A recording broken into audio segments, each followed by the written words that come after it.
ওমরে ফারুক রাদিয়াল্লাহু তাআলা আনহুর জীবনে যদি দেখেন, তাহলে সেখানে আপনি আদালতের, ইনসাফের, সুশাসনের, জাস্টিসের নমুনা দেখতে পাবেন। কয়টা শুনবেন? সাইয়েদনা ওমরে ফারুকের রাদিয়াল্লাহু তাআলা আনহুর সন্তান আব্দুর রহমান মিশরে মদ খেয়ে মদ্যপ অবস্থায় ধরা পড়েছে। মদ খাওয়ার কারণে, মদ যদি কেউ পান করে আর যদি প্রমাণিত হয়, তার বিচার হলো 80 বেত। আওয়াজ করে বলেন কয় বেত? বাংলাদেশেও তো এই আইন আছে নাকি? বাংলাদেশে আছে? হ্যাঁ, মদ খাইলে 80 বেত, এই আইন বাংলাদেশে চালু হোক। আমরা চাই কি চাই না? চাই সবাই। এজন্যই তো ইসলাম ভাল লাগে না। ইসলামকে ভাল লাগে না। ইসলামকে আউট করে রাখতে পারলেই তো এরকম বড় বড় বোতল খাওয়া যায়। একেবারে সহজ, পানির মতো সহজ হিসাব, একেবারে সহজ। ওমরে ফারুক রাদিয়াল্লাহু তাআলা আনহুর ছেলে ভুল করে মদ পান করে ফেলেছিলেন। আব্দুর রহমান, ঘটনা ঘটেছে মিশরে। মিশরের গভর্নর তখন আমর ইবনুল আস রাদিয়াল্লাহু তাআলা আনহু। আব্দুর রহমানের ভাই যে গভর্নরকে বলল, গভর্নর যদি একটু দয়া করেন, খলিফার ছেলে আমার ভাই আব্দুর রহমান মদ্যপ অবস্থায় ধরা পড়েছে, জনসম্মুখে যদি আপনি বেত্রাঘাত করেন আমাদের প্রেস্টিজ থাকে না, যদি 80 বেত আপনি মারেন আমার কোনো কথা নাই, কিন্তু ঘরের ভেতরে মারেন। আব্দুর রহমানের ভাইয়ের সুপারিশ শুনে সাইয়েদনা আমর ইবনুল আস রাদিয়াল্লাহু তাআলা আনহু রাজি হয়ে গেলেন। ঘরের ভেতরে লোকচক্ষুর আড়ালে 80 বেত তিনি মানলেন। কিন্তু ঘটনাক্রমে এই কথা লুকিয়ে লুকিয়ে ঘরের ভেতরে 80 বেত মারার কথা সাইয়েদনা ওমর ফারুক মদিনা থেকে জানতে পারলেন। মদিনা থেকে তিনি ফরমান জারি করলেন, এই বিচার যেমনটি আমর ইবনুল আস আদায় করেছে, এটা প্রকৃতপক্ষে আদায় হয় নাই। আসো সবাই মদিনায় আসো, আমর ইবনুল আস মদিনায় আসো, আব্দুর রহমানও আসো, সবাই আসো, জনসম্মুখে এই বিচার কার্যকর করতে হবে। সাইয়েদনা ওমর ফারুক মসজিদে নববীর পিলারের মধ্যে নিজের ছেলেকে বাঁধলেন, আবার জনসম্মুখে 80টা বেত তার গায়ের মধ্যে মারলেন। মাজমুয়ে ফাতাওয়া ইবনে তাইমিয়া রাহিমাহুল্লাহ উনি এটা নকল করেছেন। এটা সবচেয়ে বিশুদ্ধ মত। আরো অনেক মত আছে, মারা গেছে কবরের উপর, ওগুলো বাদই দিলাম। কেমন খলিফা ছিলেন, কেমন খলিফা! পশ্চিমারা তোমরা জাস্টিস আমাদেরকে শেখাও, ইনসাফ কারে বলে, সুশাসন আমাদেরকে তোমরা শেখাও। ওমরে ফারুক রাদিয়াল্লাহু তাআলা আনহু ওই বিচারকে তিনি ধর্তব্য মনে করেন নাই। মদিনাতে এনে আবার জনসম্মুখে আবার 80 বেত মেরেছেন। মিশরে ওমরে ফারুক রাদিয়াল্লাহু তাআলা আনহু আমর ইবনুল আসকে গভর্নর করে পাঠালেন। সেখানে আমর ইবনুল আসের ছেলে একটা প্রতিযোগিতায় রানার আপ হয়েছে। এক মিশরি সেখানে চ্যাম্পিয়ন হয়েছে। রানার আপ বুঝতে পেরেছেন তো? রানার আপ সেকেন্ড হয়েছে, এক মিশরি হয়েছে চ্যাম্পিয়ন প্রথম। কিন্তু গভর্নরের ছেলে ও জিততে পারে নাই। ও রাগে ওই মিশরির গায়ের মধ্যে কয়েকটা লাঠি দিয়ে বাড়ি মেরেছে। মিশরি যে মদিনাতে ওমরে ফারুকের কাছে বিচার দিলেন, আপনার গভর্নরের ছেলে অন্যায়ভাবে আমার গায়ে হাত তুলেছে। সাইয়েদনা ওমরে ফারুক আবার ফরমান জারি করলেন, মদিনাতে আসো। মিশরীকে ডাকলেন। ওই মিশরের গভর্নর আমর ইবনুল আস রাদিয়াল্লাহু তাআলা আনহুকে ডাকলেন, তার ছেলেকেও ডাকলেন। সবাই বসে রইল। আমর ইবনুল আস রাদিয়াল্লাহু তাআলা আনহু মাথা নিচু করে বসে আছেন, লজ্জায় কাচুমাচু। হায় হায়, আজকে আমার ছেলের কারণে আমিরুল মুমিনিন খলিফাতুল মুসলিমিন ওমরে ফারুকের কাছে আমি জনসম্মুখে লজ্জিত হচ্ছি। সাইয়েদনা ওমরে ফারুক বললেন, এই নাও লাঠি, গভর্নরের ছেলে তোমার মাথার মধ্যে যতগুলো বাড়ি মেরেছে, আজকে জনসম্মুখে তুমি অতগুলা বাড়ি মারো। মিশরি বলে, থাক, আপনি যে ডেকে আনছেন সবার সামনে এটা বলছেন, এতেই আমি খুশি। আল্লাহু আকবার! আপনার মহানুভবতা দেখে আমি খুশি, আর অপমানের দরকার নাই। ওমরে ফারুক বলে, না, খবরদার, এই কথা মিশরি তুমি বলো না, মারো, যতগুলা বাড়ি মেরেছে মারো। বাধ্য হয়ে মিশরি আমর ইবনুল আসের সামনে ওনার কলিজার টুকরা সন্তানের মাথার মধ্যে বাড়ি মারতে আরম্ভ করলেন। ঠিক যতগুলা বাড়ি গভর্নরের ছেলে আমর ইবনুল আসের ছেলে মিশরির গায়ে মেরেছিল, মাথায় মেরেছিল, মিশরি গুনে গুনে ততটা মারলেন। এই দৃশ্য দেখে ওমরে ফারুক রেগে মেগে আগুন, রাগের চোটে রাগ সামলাতে না পেরে, আর নিজেকে সামলাতে না পেরে মিশরীরে বললেন, ছেলেরে মারা শেষ হয়ে গেলে এবার বাবার টাক মাথার মধ্যে কয়েকটা বাড়ি মার, রাগের চোটে, আউট অফ অ্যাঙ্গার, রাগের চোটে যে আমার পাঠানো গভর্নর আমর ইবনুল আস তার ছেলেকে কেন আদব তারবিয়া কেন শিক্ষা দিতে পারে না। ছেলেরে মারা হইলে এবার আমর ইবনুল আসের মাথার মধ্যে দুইটা মারো, এটা রাগে বলেছেন, এটা শাস্তি হিসেবে না। সুবহানাল্লাহ পড়ে। তোমরা আমাদেরকে সুশাসন শিখাও, আমাদেরকে সুশাসন শিখাও। বিশ্বনবী বলেন আদল এটা যেন তেন বিষয় না, এটা দিয়েই মানবিক সমাজ গড়তে হবে।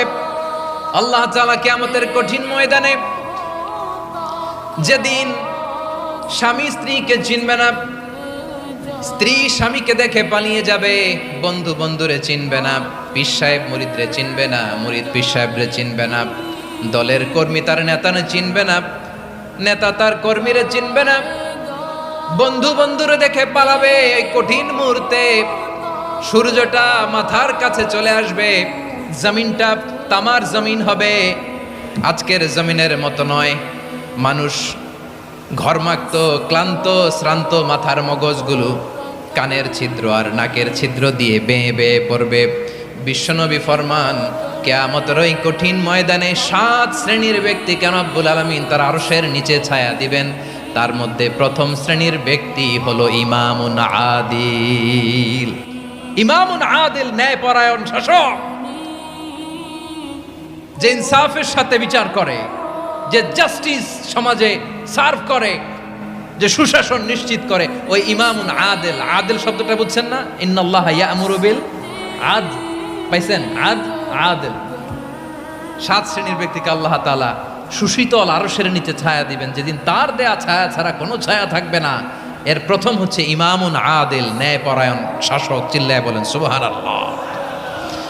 আবার বিশ্বনবী বললেন ইন্নাল মুকসিতিনা ইনদাল্লাহি আলা মানাবিরা মিন নূর আন ইয়ামিনির রহমান। কিয়ামতের দিন যারা ন্যায়পরায়ণ হিসেবে আল্লাহর সামনে দাঁড়াবে, কিয়ামতের দিন রব্বুল আলামিন তার আরশের ডান দিকে ওই ন্যায়পরায়ণ লোকদের জন্য আরশের ডান দিকে একটা নূরের মিম্বারে তাদেরকে বসার সুযোগ করে দিবে।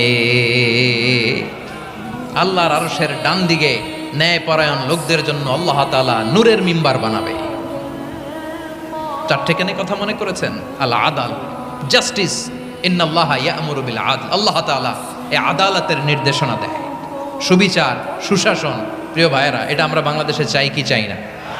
এই যে অরাজকতা, এই যে অন্যায়, এই যে জুলুম, এই যে ইনকনসিস্টেন্সি সমাজের অসঙ্গতির প্রধান কারণ জাস্টিস নাই, সুবিচার নাই, সুশাসন নাই। শেষবারের মতো আওয়াজ করে বলেন তো, আমরা বাংলাদেশে আদল চাই কি চাই না?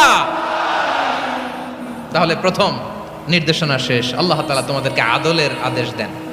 এরপরে আল্লাহ বললেন আমি তোমাদেরকে ইহসানের আদেশ দেই। ইন্নাল্লাহা ইয়া'মুরু বিল আদলি ওয়াল ইহসান। আমি তোমাদেরকে যেমনি আদলের নির্দেশনা দেই, তেমনি ভাবে তোমাদেরকে ইহসানের নির্দেশনা দেই। ইহসান, আওয়াজ করে সবাই বলেন তো ইহসান। সবাই বলেননি, সবাই বললে এতটুকু আওয়াজ হবে আমি বিশ্বাস করি না। আওয়াজ করে বলুন আল ইহসান। ইহসান মানে কারো প্রতি সফট হার্টেড হওয়া, মহানুভব হওয়া, অনুগ্রহ পরায়ণ হওয়া, অনুগ্রহশীল হওয়া, একে অপরের প্রতি দয়াদ্র হওয়া। একে অপরের প্রতি দয়াদ্র অনুগ্রহশীল হওয়া ছাড়া মানবিক সমাজ কশিনকালেও গঠন করা সম্ভব না। প্রিয় ভাইয়েরা, সুন্দর আচরণ দিয়ে, ইহসান দিয়ে যা জয় করা যায়, নরম আচরণ দিয়ে যেটা অর্জন করা যায়, কঠোরতা দিয়ে সেটা পারা যায় না। বিষ্ণু ঈসা ইসলাম ইহসান দিয়ে, কোমল আচরণ দিয়ে, তার অনুগ্রহ দিয়ে তিনি অনেক কাফিরের হৃদয়কে জয় করে ফেলেছেন। সাইয়েদনা সুমামা ইবনে উসাল রাদিয়াল্লাহু তাআলা আনহুর কথা মনে পড়ে যায়। তিনি ছিলেন ইয়ামামার বাদশা। মদিনাতে বিশ্বনবীকে হত্যা করার নিয়তে এসেছিলেন। গোপনে গোপনে বিশ্বনবীকে হত্যা করে আবার ইয়ামামাতে তিনি ফিরে যাবেন। কিন্তু কি অবাক করা কাণ্ড, হত্যা করতে পারে নাই, সাহাবাদের হাতে তিনি ধরা পড়ে গেলেন। সাইয়েদনা সুমামা ইবনে উসাল রাদিয়াল্লাহু তাআলা আনহু হত্যার নিয়তে আসলেন, কিন্তু হত্যা করতে পারলেন না। সাহাবারা ওনাকে ধরে ফেললেন, ধরে মসজিদে নববীর পিলারের মধ্যে বেঁধে রাখলেন। সুমামা ইবনে উসাল, সিরাত থেকে শুনে সিরাত থেকে শোনাচ্ছি। রাদিয়াল্লাহু তাআলা আনহু ইয়ামামার অধিপতি ছিলেন। ইয়ামামা বিশ্বনবীকে হত্যার জন্য আসছেন, ধরা পড়ে গেছেন, এখন মসজিদে নববীতে বেঁধে রাখছে, তার মানে বন্দী। তো এখন স্ট্যাটাস কি? বন্দী, ক্যাপটিভ। তো বিশ্বনবী সাল্লাল্লাহু আলাইহি ওয়াসাল্লাম সাহাবাদেরকে বললেন তার খোঁজ খবর নিও, সুমামা ইবনে উসালের খোঁজ খবর নিও। সাহাবারা বলেন ইয়া রাসূলুল্লাহ, আপনাকে হত্যা করতে এসেছে, তার তো কঠিন ক্যাপিটাল পানিশমেন্ট হওয়া দরকার, কঠিন শাস্তি হওয়া দরকার। বিশ্বনবী বললেন না, আমি যেটা জানি তোমরা সেটা জানো না, তোমরা সুমামার সাথে ভালো আচরণ করো। বিশ্বনবী সুমামার কাছে গেলেন। প্রথম দিন যে তিনি কালেমার দাওয়াত দিলেন, ইমানের দাওয়াত দিলেন, ইসলামের দাওয়াত দিলেন, রিসালাতের দাওয়াত দিলেন, আখিরাতের দাওয়াত দিলেন। পরের দিন যে বিশ্বনবী সালাতের দাওয়াত দিলেন, যাকাতের দাওয়াত দিলেন, ইসলাম কি, কিভাবে, কেমন করে পালন করতে হয় চমৎকার আর্টিকুলেট করতে শুরু করলেন। তন্ময় হয়ে সুমামা ইবনে উসাল রাদিয়াল্লাহু তাআলা আনহু বিশ্বনবীর কথাগুলো শুনতে আরম্ভ করলো।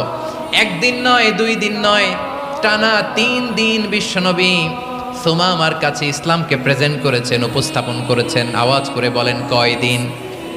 3 দিন। 3 দিন মসজিদে নববীতে বাধা। আর সাহাবীদেরকে বললেন তার খোঁজ খবর নিও, তোমরা যে রুটি বানাও এর মধ্যে সবচেয়ে ভালো আটার রুটিটা তারে দিও, সবচেয়ে রিফাইন্ড খেজুর, যেটা পিওর খেজুর, এটা তারে দিও। আর বিশ্বনবী নিজের উট থেকে দুধ দহন করে ওনার বাড়ির এক কর্মচারীকে বলেছেন দুধ দহন করে সুমামার জন্য নিয়ে যেও। সুবহানাল্লাহ পড়বেন না? সবাই তো অবাক, ইয়ামামা থেকে আসছে নবীকে হত্যা করতে, বিশ্বনবী দেখে তারে জামাই আদর করে, তাকে মজার মজার খাবার দিও, দুধ দিও, আদর আপ্যায়ন করো। 1 দিন নয়, 2 দিন নয়, টানা 3 দিন বিশ্বনবী এভাবে সুমামার কাছে যেয়ে ইসলামকে প্রেজেন্ট করতে আরম্ভ করলেন, ইসলামকে উপস্থাপন করতে শুরু করলেন। আর তাকে চমৎকার এন্টারটেইনমেন্ট, আপ্যায়ন দিতে আরম্ভ করলেন। টানা 3 দিন যখন ইসলামের দ্য বিউটিজ অফ ইসলাম, ইসলামের সুমহান বাণী সৌন্দর্য উপস্থাপন শেষ, তাকে আপ্যায়ন শেষ, বিশ্বনবী বললেন সাহাবাদেরকে যাও এবার সুমামার হাতের পায়ের রশি দুটো খুলে দাও। সাহাবারা বললেন ইয়া রাসূলুল্লাহ, কি বলেন আপনি? ও তো হত্যাকারী, সুযোগ পায় নাই, আপনারে মারতে পারে নাই, ছেড়ে দিলে আবার ও আপনার উপর তলোয়ার নিয়ে ঝাঁপিয়ে পড়বে। নবী এই সিদ্ধান্ত আপনি নিতে যাবেন না। বিশ্বনবী বললেন যেটা বলেছি সেটা করো, সুমামার রশিগুলো ছেড়ে দাও, সুমামার হাতে পায়ের রশিগুলো যে তোমরা খুলে দাও। সাহাবারা তর্ক জুড়ে দিলেন, লা ইয়া রাসূলুল্লাহ, এমনটা করবেন না, তো ভয়ঙ্কর, ভয়ঙ্কর খুনি, কি জানি কি হয়ে যায়। বিশ্বনবী বললেন না, তার হাতে পায়ের রশিগুলো খুলে দাও। সাহাবারা বিশ্বনবীর কথা মতো তার হাতে পায়ের রশিগুলো খুলে দিল। সুমামা মুহূর্তের মধ্যে মসজিদে নববী থেকে বের হয়ে ইয়ামামায় ফিরে না যে মসজিদে নববীর পাশে একটা খেজুর বাগান ছিল সেখানে চলে গেলেন। সেখানে একটা ছোট্ট কুয়া ছিল, কুয়ার পানি দিয়ে তিনি গোসল করলেন। সুবহানাল্লাহ পড়েন। কুয়ার পানি দিয়ে গোসল করে মসজিদে নববীর সামনে এসে বিশ্বনবী এবং সাহাবাদের সামনে দাঁড়িয়ে সাব্বাবা উঁচু করে বললেন, আশহাদু আল্লা ইলাহা ইল্লাল্লাহ ওয়া আশহাদু আন্না মুহাম্মাদান আবদুহু ওয়া রাসূলুহু। আল্লাহু আকবার। আমি সাক্ষ্য দিচ্ছি আল্লাহ ছাড়া কোনো ইলাহ নাই, আর মুহাম্মদ আল্লাহ তাআলার প্রেরিত বান্দা এবং রাসূল। প্রিয় ভাইয়েরা, ইহসান দিয়ে যা জয় করা যায়, কঠোরতা দিয়ে সেটা কঠিনকালেও জয় করা যায় না। আওয়াজ করে বলেন ঠিক কি না? এবার সুমামা দাঁড়িয়ে বলে, ওগো নবী, আমি তো কালিমা পড়ে মুসলমান হয়ে গেলাম, এবার শোনেন, এই মুহূর্তের আগে আপনার চেহারার চাইতে নিকৃষ্ট কোনো চেহারা আমার কাছে ছিল না, কিন্তু শাহাদা পাঠ করার পরে আপনার চেহারার চাইতে উত্তম শ্রেষ্ঠ কোনো চেহারা আমার কাছে আর নাই। ও নবী, আজকের দিনের আগে ইসলাম ধর্মের চেয়ে নিকৃষ্ট অপছন্দনীয় কোনো ধর্ম আমার কাছে ছিল না, কিন্তু এই মুহূর্ত থেকে ইসলামের চেয়ে সেরা শ্রেষ্ঠ পছন্দনীয় কোনো ধর্ম আমার কাছে নাই। নবী গো, আজকের দিনের আগে মদিনার চাইতে অপছন্দনীয় নিকৃষ্ট কোনো শহর আমার কাছে ছিল না, কিন্তু এই মুহূর্তের পর থেকে মদিনার চাইতে কোনো শ্রেষ্ঠ শহর আমার জানা নাই। সে ছিল গমের বড় ডিলার, গম বেচতো। কি বেচতো? তার গম কিনে মক্কার লোকেরা রুটি খাইতো। সে ঘোষণা দিল, আজকে থেকে মক্কাবাসীদের জন্য সব গম আমি হারাম করে দিলাম, মক্কাবাসী এখন না খেয়ে মরে। সুবহানাল্লাহ পড়বেন না? মক্কাবাসী বিশ্বনবীর কাছে আসলেন, এসে বললেন, মুহাম্মদ আমরা তো তোমার ভাই, তোমার চাচা, তোমার ভাতিজা, তোমার আত্মীয়, তুমি সুমামারে বলো সে যেন আবার গমের সাপ্লাই মক্কার জন্য অনুমতি দিয়ে দেয়। বিশ্বনবীর অনুমতি ক্রমে সুমামা আবার মক্কাতে গম পাঠাতে শুরু করলো। পড়েন সুবহানাল্লাহ। ইহসান, ইহসান দিয়ে আপনি যেটা জয় করতে পারবেন, you can win the heart of your enemies. ইহসান দিয়ে আপনি আপনার শত্রুর হৃদয়কে জয় করতে পারবেন। আওয়াজ করে বলেন ঠিক কিনা? এজন্য আল্লাহ বললেন, ওয়া আনফিকু ফি সাবিলিল্লাহি ওয়া লা তুলকু বিআইদিকুম ইলাত তাহলুকা ওয়া আহসিনু ইন্নাল্লাহা ইউহিব্বুল মুহসিনিন।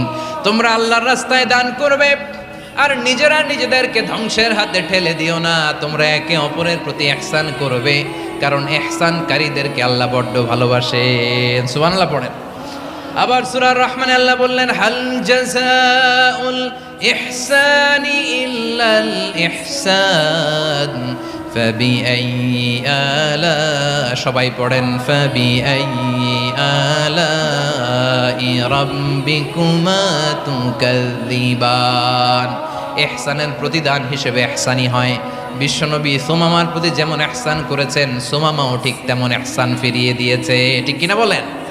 তাহলে এক নম্বরে হচ্ছে আদ, ন্যায় বিচার। দুই নম্বরে সবাই বলেন ইহসান, সদাচরণ।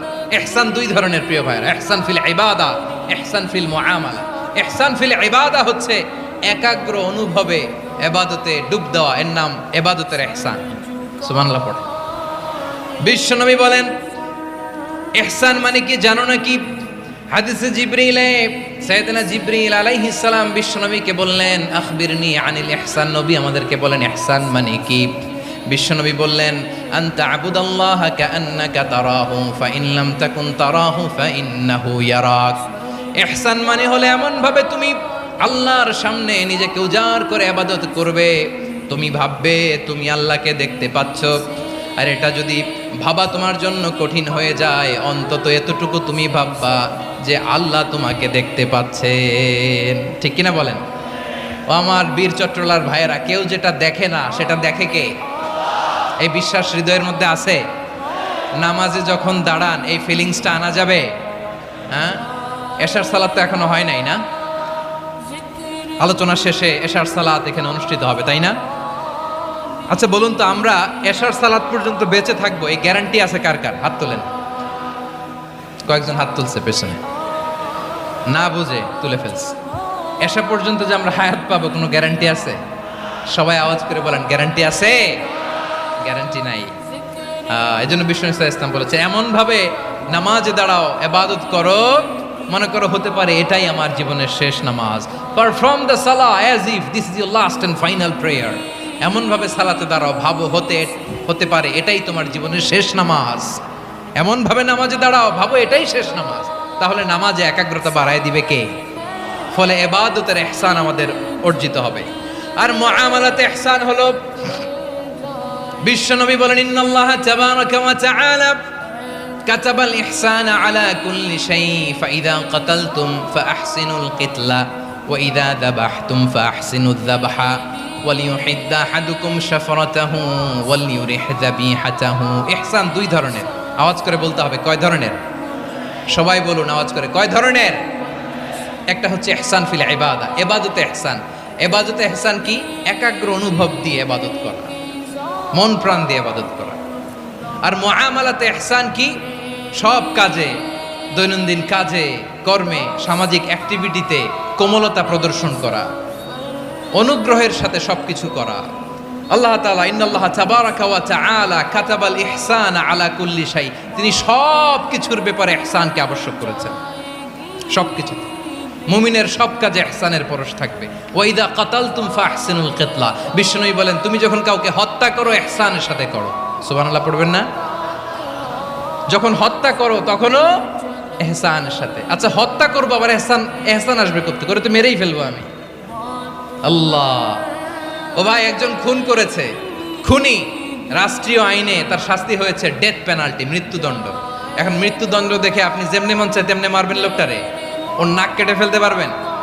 ওর কান কাটতে পারবেন? ওর চোখ উপড়ে ফেলতে পারবেন আপনি?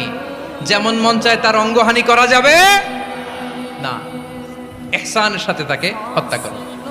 সুবহানাল্লাহ, this is Islam, this is the true essence of Islam. ওয়া ইযা যাবাহতুম ফাহসিনু যাবহা, যখন জবাই করবে তখনও ইহসানের সাথে জবাই করো। করব জবাই, ওইখানেও নাকি ইহসান। আচ্ছা, কুরবানির দিন আমরা পশুগুলোরে কি করি বলেন সবাই আওয়াজ করে?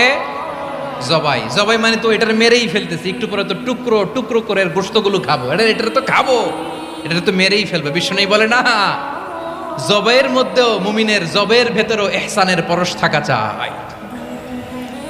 যখন জবাই করবে প্রাণীটাকে হাত পা টাইট করে বেঁধে নাও, ছুরিটাকে শার্পেন করে নাও, ধারালো করে নাও, যাতে অল্প সময়ে জবাইটা হয়ে যায়, প্রাণীটা যাতে কম কষ্ট পায়। সুবহানাল্লাহ পড়ে।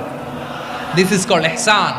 ইহসান আল্লাহ তাআলা যেমনি আদলের আদেশ করেছেন, ন্যায় বিচার জাস্টিস এনশিওর করতে বলেছেন, সমাজে ইহসানের ব্যবহার, ইহসানের অনুশীলন তিনি করতে বলেছেন। এজন্য মুমিনের প্রতিটি কাজে, আমার চট্টগ্রামের ভাইয়েরা আমার দিকে তাকান, খেয়াল করে শুনুন, মুমিন জীবনের প্রতিটি কাজে ইহসানের পরশ থাকা চাই। আমরা যেন আমাদের পরিবারের প্রতি ইহসান করি, আমরা যেন আমাদের কর্মচারীদের প্রতি ইহসান করি, আমরা যেন আমাদের কলিগদের প্রতি ইহসান করি, আমরা যেন আমাদের ভাইদের প্রতি ইহসান করি। মুমিন জীবনের প্রতি কাজে ইহসানের পরশ থাকার দরকার আছে না নাই? কথা বুঝতে পেরেছেন? তাহলে আল্লাহ তাআলার তিনটা আদেশ ছিল, কয়টা গেল? ভুলে গেছে, ভুলে গেছে চট্টগ্রাম। তিনটা আদেশের মধ্যে কয়টা বললাম? প্রথমে কি ছিল? আদল। 2 নম্বরে, 3 নম্বরে রব্বুল আলামিন বললেন ওয়া ইতা ইদিল কুরবা, নিকটাত্মীয়দেরকে দান করো। আত্মীয়দেরকে দাও, যারা তোমাদের ব্লাড কানেকশনের আত্মীয় তাদেরকে তোমরা দাও। এখানে জেনারেলি বললেন দাও, কি দিব সেটা তিনি এখানে বলেন নাই, সেটা তিনি সূরাতুল ইসরার মধ্যে বলেছেন। আল্লাহ বলেন ওয়া আতিযাল কুরবা হাক্কা, নিকট আত্মীয়দেরকে তাদের অধিকার, তাদের প্রাপ্য তোমরা বুঝিয়ে দাও। দেখেন, একটা শান্তির সমাজ, একটা সমৃদ্ধ সমাজ, একটা মানবিক সমাজ গঠনের জন্য আল্লাহ তাআলা বেশি না, মাত্র 3টা অর্ডার, 3টা ভার্ডিক্ট তিনি জারি করেছেন। 1 নাম্বার সুশাসন, ন্যায় বিচার। 2 নাম্বার ইহসান। 3 নাম্বার নিকটাত্মীয়, যারা কাছের, তোমার ভেরি ক্লোজ রিলেশনশিপে আছে, তাদেরকে দাও। দাও, দিলে বাড়িয়ে দেয় কে? অনেকে দিতে চায় না, কৃপণতা করে। দিলে বাড়ায় দেয় কে? ও মিয়া, মদিনার মধ্যে সবচাইতে গরিব সাহাবী ছিল বেলাল রাদিয়াল্লাহু তাআলা আনহু। ওনার এন্টায়ার অ্যাসেট, সম্পদের পরিমাণ কতদূর জানেন? একটা লুঙ্গি। বেলাল রাদিয়াল্লাহু তাআলা আনহু, ওনার টোটাল ওয়েলথের এস্টিমেশন হচ্ছে মাত্র একটা লুঙ্গি। একটা লুঙ্গি, টোটাল ওয়েলথ এস্টিমেশন, টোটাল সম্পদের পরিমাণ বেলাল রাদিয়াল্লাহু তাআলা আনহুর কি ছিল? কথা বোঝে নাই বোধহয়, কি ছিল? ওই বেলাল রাদিয়াল্লাহু তাআলা আনহুকে বিষ্ণু ইসলাম বলেছেন আনফিক ইয়া বেলাল, ও বেলাল তুমিও দাও। ওয়ালা তাখশা মিন যিল আরশি ইখলালা, আরশের অধিপতির তো কোনো ঘাটতি নাই, তুমি দিলে ওই আল্লাহ তোমারে বাড়ায় দিবে। এজন্য আমার প্রিয় ভাইয়েরা, দিলে কমে না, দিলে বাড়ে। অনেকে ধরে রাখে, নতুন কিছু নিতে পারে না, হাত দিয়ে যেটা ধরে রেখেছেন এটা দিয়ে দেন, বড় একটা ধরার সুযোগ পাবেন। জোরে বলেন ঠিক কিনা? ধরেন 5 কেজি ওজনের একটা ধরে রাখছেন, এখন 10, এটা না ছাড়লে 10 কেজি ধরতে পারবেন আপনি? আচ্ছা, 10 কেজির জিনিস একটা আছে হাতে, ওইটা যদি ছেড়ে দেন তাইলে না 15 কেজি ধরতে পারবেন। কথা বলেন ঠিক কিনা? তাহলে দিলে বাড়িয়ে দেয় কে? রব্বুল আলামিন বললেন 3 নাম্বার আদেশ হলো তোমাদের প্রতি সমাজটারে কেমন করে মানবিক সমাজ, সুন্দর সমাজ গড়বা। 3 নাম্বার আদেশ হলো ওয়া আতিদাল কুরবা হাক্কা, নিকটাত্মীয়দের তাদের প্রাপ্য বুঝিয়ে দাও। এই নিকটাত্মীয়দেরকে তাদের অধিকার বুঝিয়ে দেওয়া, প্রাপ্য বুঝিয়ে দেওয়াতে আমাদের গাফলতি আছে না নাই? চট্টগ্রামে নাই? মাশাআল্লাহ আছে, আছে। অনেকে দেখবেন অনেক আল্লাহওয়ালা, তাহাজ্জুদ গুজার, সেজদা দিতে দিতে কপালে কালো দাগ ফেলে দিছে, সে তার বোনের হক আদায় করে নাই। আছে না নাই?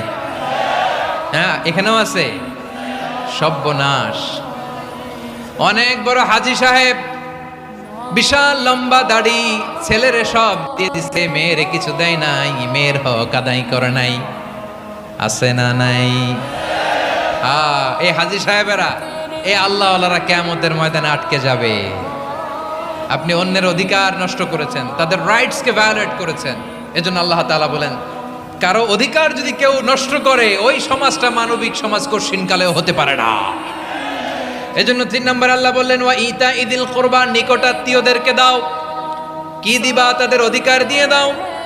বোনের অধিকার বুঝিয়ে দাও, মেয়ের অধিকার বুঝিয়ে দাও, ফুফুর অধিকার বুঝিয়ে দাও। দেখবেন অনেক মায়েরা ছেলের পাতে মুরগির রান দেয়, মেয়ের পাতে দেয় মুরগির ঠ্যাং।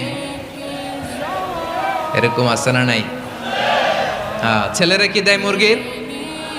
মেয়ের পাতে কি দেয়? তো মেয়ের কি মুরগির রান খেতে মনে চায় না? মনে চায় না?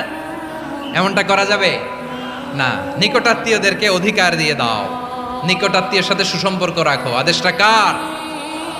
এজন্য প্রিয় ভাইয়েরা, জীবনে যদি বারাকা অর্জন করতে চান, নিকটাত্মীয়দের সাথে সুসম্পর্ক রাখতে হবে, তাদের জন্য উপহার পাঠাতে হবে। বিশ্বনবী বলেন, লা ইয়াদখুলুল জান্নাতা কাতে, যে ব্যক্তি আত্মীয়তার সম্পর্ককে ছিন্ন করে দেয়, সে কঠিনকালেও আল্লাহর জান্নাতে ঢুকবে না। আপনি কি এটারে সহজ হাদিস মনে করছেন? এটা সহজ কথা? আপনি ভাবছেন আপনার নামাজ আপনারে বাঁচাতে পারবে, আপনার রোজা বাঁচাতে পারবে, আপনার তাহাজ্জুদ আপনারে বাঁচাতে পারবে? অধিকার নষ্ট করলে কিছুই আপনারে বাঁচাতে পারবে না। এজন্য নিকট আত্মীয়দেরকে দিতে হবে বেশি বেশি। বিশ্বনবী বলেন, ইন্না সাদাকাতা আলাল মিসকিনি সাদাকা ওয়া আলা যির রাহিমি ইসনাতান সাদাকাতুন ওয়া সিলা। মিসকিনরে দান করলে শুধু দানের সওয়াব হয়, নিকট আত্মীয়কে দান করলে দুইটার সওয়াব হয়। সাদাকার সওয়াব হয়, আবার আত্মীয়তার বন্ধন অটুট রাখার সওয়াব হয়ে যায়। আবার বিশ্বনবী বললেন, মান সাররাহু আইয়ুবসাতা লাহু ফি রিজকিহি ওয়া ইউনসা লাহু ফি আসারিহি ফালইয়াসিল রাহিমা। যে ব্যক্তি তার রিজিকের প্রশস্ততা চায় আর হায়াতে বরকত চায়, সে যেন তার আত্মীয়ের সাথে সুসম্পর্ক রাখে। আমার প্রিয় চট্টলার ভাইয়েরা, আমাদের রিজিক বাড়ুক, এটা আমরা চাই কি চাই না? সবাই চান? হ্যাঁ, আমাদের রিজিকে প্রশস্ততা আসুক, চাই কি চাই না? আমাদের হায়াতে বরকত আসুক, আমরা চাই কি চাই না? এই দুইটা যদি চান, তাহলে নিকটাত্মীয়দের সাথে সুসম্পর্ক রাখবেন, পারবেন? তাহলে সমাজটারে মানবিক সমাজ বানায় দিবে কে? 3টা আদেশ চলে গেল। কয়টা? আওয়াজ করে বলেন। 1 নম্বরে কি ছিল? 2 নম্বরে, 3 নম্বরে নিকটাত্মীয়দেরকে দান। আপনাদেরকে আরো শোনার আগ্রহ আছে? আপনাদের মনোযোগ আছে না গেছে? কষ্ট হচ্ছে না? আল্লাহ তাআলা 3টা জিনিসের যেমনি আদেশ করেছেন, অনুরূপভাবে 3টা বিষয় তিনি বারণ করেছেন, নিষেধ করেছেন। ওগুলোর কাছেও যাওয়া যাবে। শুনবেন। রাব্বুল আলামিন বলেন, ওয়ায়ানহা আনিল ফাহশাই ওয়াল মুনকারি ওয়াল বাগি। আমি যেমনি 3টি বিষয়ে আদেশ করলাম, অনুরূপভাবে 3টি বিষয়ে বারণ করলাম, নিষেধ করলাম। আমার 1 নাম্বার নিষেধাজ্ঞা হলো অশ্লীলতার প্রতি। ফাহশা, ওয়ায়ানহা আনিল ফাহশা, আল্লাহ তাআলা অশ্লীলতাকে নিষেধ করেছেন। কোন জিনিসকে? সবাই বলুন, কোন জিনিসকে? যত ধরনের, যত টাইপের, যত ক্যাটাগরির অশ্লীলতা হতে পারে, সব অশ্লীলতাকে হারাম করেছেন কে? ফাহশা মানে কি? কথায়, কাজে, আচরণে, কমেন্ট, ফেসবুকের কমেন্টসে যত ধরনের নোংরামো আছে, যত ধরনের অশ্লীলতা আছে, এটাকে আরবিতে বলে ফাহশা। এটাকে কি বলে?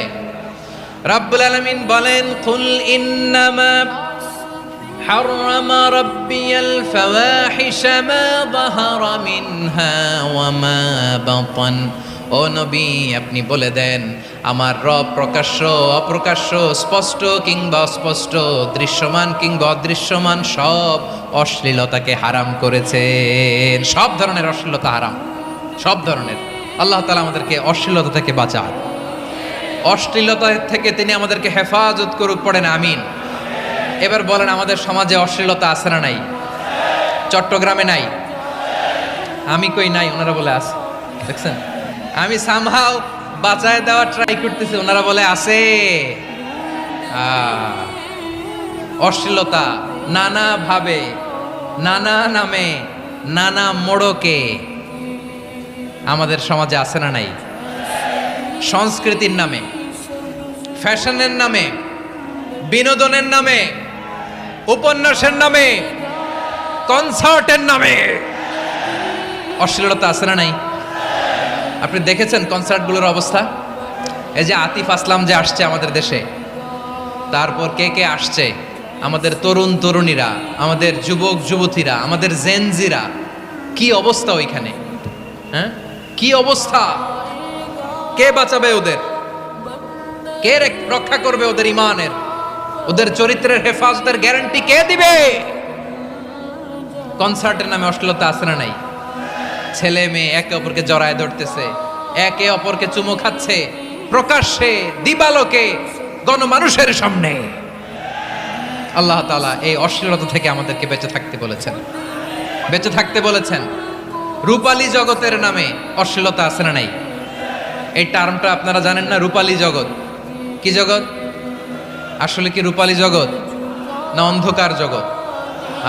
আমার বোনেরা, আপনাদেরকে যে কি বলে তারা বুঝায়, রূপালী জগৎ শুনেই আপনি ভরকে যাবেন না।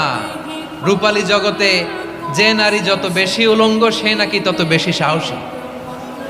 জানেন, বলে এটা একটা সাহসী নারী, খুব সাহসী পদক্ষেপ তার। যত বেশি শরীর থেকে কাপড় নামাতে পারবে, যত বেশি বস্ত্রহীন হয়ে নিজেকে প্রেজেন্ট করতে পারবে, সে নাকি তত বেশি সাহসী। আমার চট্টলার ভাইয়েরা, শয়তানের প্রথম এজেন্ডা ছিল বনি আদমকে বস্ত্রহীন করা। সে আদম এবং হাওয়া আলাইহিস সালামকে নিষিদ্ধ গাছের ফল খাইয়ে তাদেরকে বস্ত্রহীন করেছে। এই জামিনেও সে আমাদেরকে বস্ত্রহীন করতে চাইবে। এই রূপালী জগতের নামে তারা এটা করে। আমার প্রিয় বোনেরা, আপনি জানেন না আপনার দাম কত। ওরা আপনাদেরকে বিজ্ঞাপনের সস্তা পণ্য বানাতে চায়। ওরা আপনাদেরকে ওদের ভোগের লিপসার টুলস বানাতে চায়। ওরা আপনাদেরকে দিয়ে ওদের খায়েশ পূরণ করতে চায়। এটা আপনাদের জন্য মোটেও ডিগনিটি নয়, এটা আপনাদের জন্য সম্মান নয়। আপনার সম্মান শালীনতায়, আপনার সম্মান হেজাবে, আপনার সম্মান ভদ্রতায়, আপনার সম্মান আপনার ডিসেন্ট পোশাকে। পোশাক বলে দেয় এই নারীটা ভদ্র না অভদ্র। পোশাক বলে দেয় এই মেয়েটা কোন ঘরের মেয়ে। আওয়াজ করে বলেন ঠিক কিনা? আপনি জানেন না, আপনারা সস্তা পণ্য বানায়, ভোগের পণ্য, বিলবোর্ডে আপনাকে উলঙ্গ করে উপস্থাপন করে। এই অশ্লীলতার সাথে ইসলামের কোনো সম্পর্ক। এজন্য আল্লাহ বলেন, আমি অশ্লীলতাকে হারাম করেছি। অশ্লীলতাকে হারাম করার প্রথম কারণ হলো এর মাধ্যমে মানবতাকে অপমানিত করা হয়। কারণ মানুষের সম্মান মানুষের পোশাকে। মানুষ যখন পোশাকহীন হয়ে যায়, বস্ত্রহীন হয়ে যায়, তার সম্মান কমে যায়। ঠিক কিনা? অশ্লীলতাকে হারাম করার প্রথম কারণ হচ্ছে মানুষ মানুষকে অপমান করে। একটা নারী, সে তো সম্মানিত। নারী যে কত সম্মানিত, নারীর এটা বুঝেই নাই। বিশ্বনবী বলেন, আর দুনিয়া কুল্লুহা মাতা ওয়া খায়রু মাতা'আদ দুনিয়া আল মারআতুস সালিহা। আমার বোনেরা, 5টা প্যান্ডেলে আপনারা এলইডিতে আমার আলোচনা শুনছেন, আমি জানি। আপনাদের এই গর্ভ যে কত দামি আপনি জানেন না। আপনার পেট থেকেই আসবে আগামী দিনের সালাহুদ্দিন আল আইয়ুবী। আপনার পেট থেকেই আসবে অনাগত দিনের ইমাম মাহদী আল মুনতাযর। আপনার পেট থেকেই আসবে অনাগত দিনের ফয়সাল, ওয়াসিম, মুগ্ধ, আবু সাইদের মতো বীর যোদ্ধা।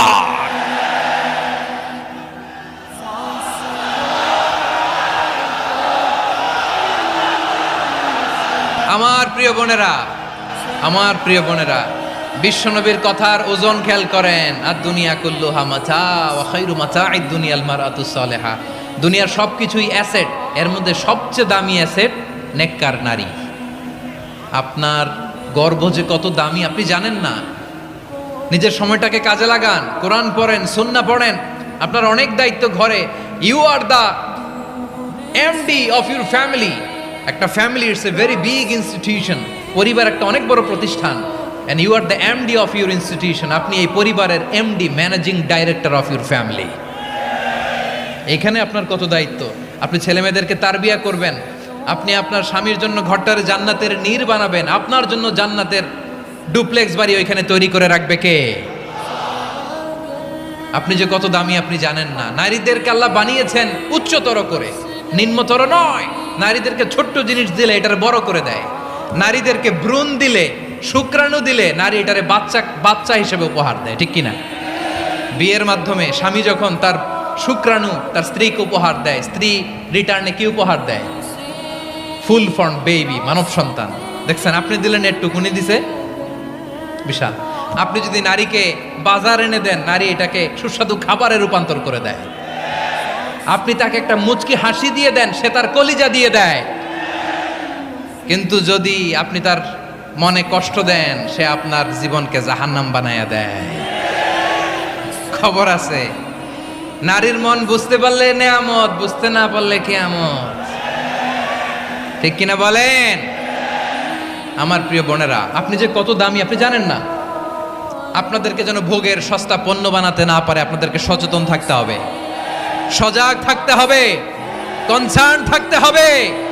শয়তানের ওই হাতছানির দিকে আর নজর দেওয়া যাবে না। তাহলে কেন আল্লাহ তাআলা এই ফাহশা অশ্লীলতাকে হারাম করলেন? 1 নাম্বার, এতে হিউম্যান ডিগনিটি কমে। 2 নাম্বার, এতে মানুষের অধিকার নষ্ট হয়।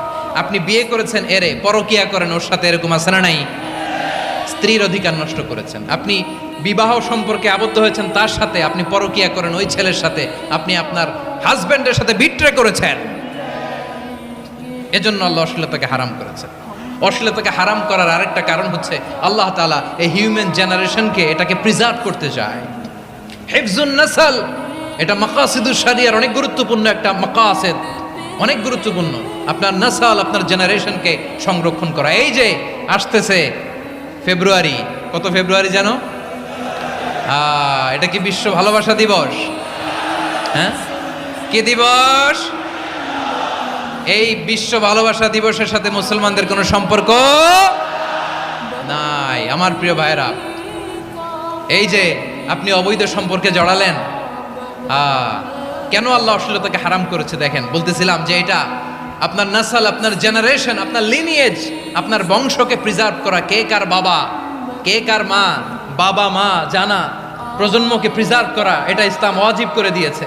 এই যে অবৈধ সম্পর্কের কারণে, বিশ্ব বেহায়া দিবসের কারণে, এগুলোর আউটকাম, আউটপুট হিসেবে মাঝে মাঝে এই ঢাকা মেডিকেলের ডাস্টবিনে নবজাতকের বাচ্চার কান্নার আওয়াজ শুনতে পাওয়া যায়। চট্টগ্রাম মেডিকেলের ডাস্টবিনে নবজাতকের কান্না শুনতে পাওয়া যায়। বীর চট্টলার মুসলমানেরা বুঝতে পারলে আওয়াজ করে বলেন, এই যে চট্টগ্রাম মেডিকেলে যে নবজাতকটা পাওয়া গেল, ওর বাবাকে আমাকে বলেন, ওর বাবাকে, ওর মাকে, ও কোন ফ্যামিলির সন্তান কেউ জানে? আপনি হিউম্যান ডিগনিটিকে অপমান করেছেন না? আপনি তার ভবিষ্যৎকে অন্ধকার করেছেন না? আপনি তার লিনিয়েজকে প্রশ্নবিদ্ধ করে দিয়েছেন না? এই জন্য আল্লাহ তাআলা অশ্লীলতাকে আমাদের জন্য হারাম করে দিয়েছেন। পড়েন সুবহানাল্লাহ। এই জন্য রাব্বুল আলামিন বলেন, কুল ইন্নামা হাররামা রাব্বিয়াল ফাওয়াহিশা মা যাহারা মিনহা ওয়া মা বাতান। প্রকাশ্য অপ্রকাশ্য সব অশ্লীলতাকে হারাম ঘোষণা করে দিয়েছে কে? আবার দুনিয়ার বুকে যারা অশ্লীলতার প্রসার করে তাদের জন্য শাস্তি মজুদ রেখেছে কে? রব্বুল আলামিন বলেন, ইন্নাল্লাযীনা ইউহিব্বুনা আন তাশিআল ফাহিশাতু ফিল্লাযীনা আমানু লাহুম আযাবুন আলীমুন ফিদ দুনিয়া ওয়াল আখিরাতি ওয়াল্লাহু ইয়ালামু ওয়া আনতুম লা তা'লামুন। নিশ্চয়ই যারা বিশ্বাসীদের মাঝে অশ্লীলতার প্রচার প্রসার করতে চায় তাদের জন্য আমি মর্মন্তুদ শাস্তি প্রস্তুত করে রেখেছি, দুনিয়াতেও রেখেছি, আখিরাতেও রেখেছি। ঘোষণাটা কার? যারা এই নাটকের নামে, সিনেমার নামে, রূপালী জগতের নামে, মুভির নামে, ওটিটি প্ল্যাটফর্মের নামে আমার সমাজে অশ্লীলতা ছড়াতে চায় তাদের জন্য কঠিন মর্মন্তুদ শাস্তি মজুদ রেখে দিয়েছে কে? ও আমার বোনেরা, এখনো আপনি জাগবেন না? এখনো আপনার চিন্তার দুয়ারে এখনো নাড়া পড়ে নাই? ওরা আপনাকে উলঙ্গ বানাতে চায়, ওরা আপনাকে আইটেম গার্ল বানাতে চায়। এজন্য ইসলাম অশ্লীলতাকে হারাম করেছে। হারাম। ইসলাম বলেছে যোজন যোজন দূরে থাকো, ওরা বলে না কাছে আসো, কাছে আসার গল্প, ক্লোজ আপ ওয়ান, কাছে আসার গল্প আছে না নাই? চট্টগ্রামে তো এগুলো নাই মাশাআল্লাহ। হ্যাঁ, এখানেও আছে ক্লোজ আপ ওয়ান, কাছে আসার গল্প। আল্লাহ বলেন ওয়ালা তাকরাবুজ জিনা, কাছেও এসো না, জিনা থেকে যোজন যোজন কিলো দূরে থাকো, ওরা বলে কাছে আসার গল্প। আমার বীর চট্টলার ভাইয়েরা, কাছে আসতে হলে আমরা কোরআনের কাছে আসব, কাছে আসতে হলে নবীর কাছে আসব, কাছে আসার গল্প হবে আমার রবের কাছে আসার গল্প। চিল্লায় বলো ঠিক কিনা?